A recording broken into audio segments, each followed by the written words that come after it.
Selamat pagi sobat semuanya, para pecinta catur. Kali ini saya menyajikan satu pertandingan catur yang sangat menarik antara dua orang pecatur wanita top dari Kanada nih. Keduanya merupakan kakak adik bersaudara, yaitu Women Grandmaster atau WGM Alexandra Potes berhadapan dengan adiknya Andrea Potes. Alexander Potes megang putih dan Andrea Potes megang hitam. Putih mulai D4, temukan bidak menteri, hitam kuda F6, pertahanan Alegin.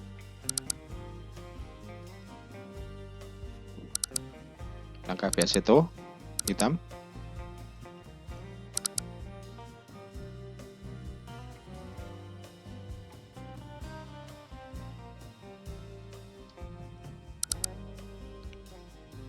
Keduanya nanti akan rokade pendek ya dengan bangunan seperti ini. Putih cenderung ofensif ya, sementara hitam lebih cenderung defensif. Dan tertinggal perkembangan buahnya. Sementara tempo hitam ya. Dan benturkan kudanya ke D7 hitam dengan maksud mungkin ingin memajukan pionnya ke F5.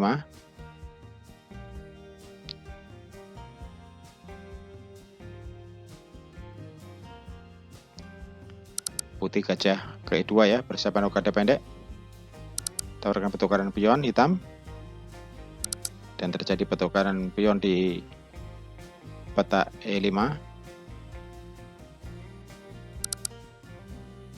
Dia harus memindahkan gajahnya gelapnya karena terancam oleh pion hitam putih ya tadi. Gajah gelap putih pindah ke G5 mengancam menteri hitam. Ditutup dengan pion ya oleh hitam. Ke F6.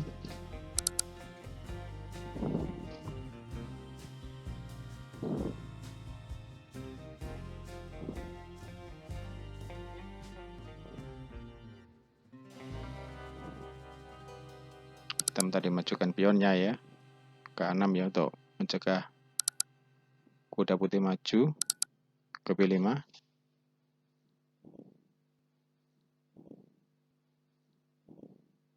Tawarkan pertukaran kuda putih ya, hitam menolak pertukaran kuda ya, lebih mengancam gajah gelap putih dengan memindahkan kudanya ke F5. Dan gajah gelap ini sangat berbahaya, mungkin akan dimakan ya, dimakan oleh hitam. Pertukaran gajah dengan kuda ya, mengusir kuda hitam. Langkah taktis ya untuk menghindari masalah. Ya, majukan pion F5 ya, mengancam kuda yang D4. Oh, touch mob blunder tadi ya. Sudah kesalahan ya, sudah terlanjur megang pion tadi putih Alexandra, dan dia harus melangkah pion ya, harus melangkah pion ya karena sudah terlanjur dipegang, dan kudanya dimakan gratis oleh menteri. Satu kesalahan ya bagi putih tadi ya, harusnya dia memindahkan kudanya karena terancam menteri, namun justru melangkahkan pionnya.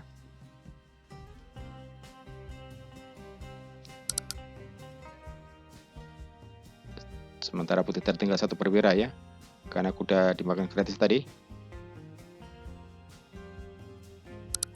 Mengusir menteri dengan pion ke G3.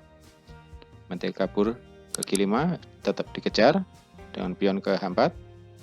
Menteri kabur ke H6. Ya, pertukaran gajah.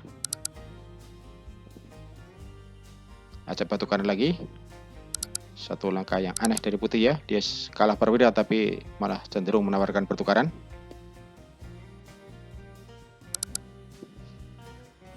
Skak. Cara pindah ke 8. Mengancam pion di E5. Kita masih melindungi pionnya mungkin dengan benteng ya, sekaligus mengancam menteri.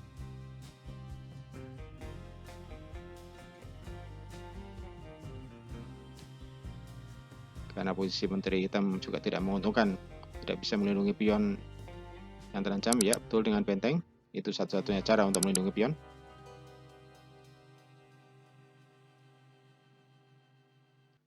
Kita mengejar menteri, mengajak pertukaran karena sudah unggul perwira ya. Kejar lagi, ajak pertukaran menteri, dan putih menolak pertukaran ya, karena posisinya kalah satu perwira.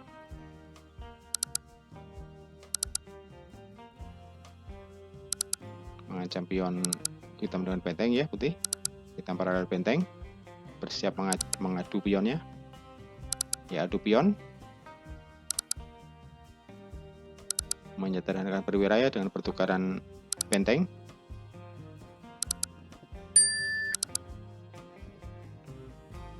Dan pertukaran tadi sebenarnya hitam rugi satu pion ya, namun dia unggul posisi dan siap melakukan serangan menggarpu menteri dan raja ya. Skak ya, situasi yang berbahaya bagi putih ya. Ancaman serius ini. Kalau tidak hati-hati ini skak mat. Karo gajah gelap menghindar skak. Udah skak dengan menteri. Dan skak dengan benteng. Nah, di sini sudah tamat riwayatnya ya. Dan akhirnya mau nggak mau menyerah ya, karena skak mat tidak terhindarkan. Alexander Putes yang megang buah putih menyerah ya. Demikian sobat semuanya. Satu pertanyaan cukup menarik tadi ya.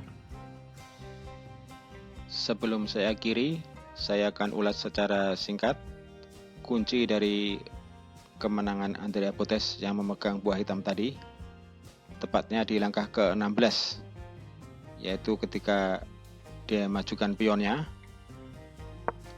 ke F5 dengan tujuan mengancam kuda putih yang dihambat dengan menteri. Nah, di sini Alexander Putes yang memegang buah putih tidak menyadari ya, dan dia melakukan satu kesalahan besar ya, atau blunder, dengan langsung memegang pion yang di E4 untuk siap-siap makan pion hitam yang di F5. Nah, ini berlaku peraturan touch move ya. Artinya touch move adalah ketika dia megang buahnya, maka dia harus menjalankan. Jadi dia sudah menyentuh pion yang di E4, jadi dia harus menjalankan pion E4 dan makan pion di F5. Ini adalah blunder ya. Seharusnya tadi menyelamatkan kudanya terlebih dahulu ya, karena kudanya terancam oleh menteri. Dan hitam langsung makan kuda dengan menteri gratis. Nah, disinilah awal dari kekalahan putih tadi ya, karena sudah kalah tertinggal satu perwira. Berikutnya putih tertekan ya, sampai akhirnya mengalami kekalahan. Demikian sobat semuanya, semoga bermanfaat. Wassalamualaikum warahmatullahi wabarakatuh.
Thank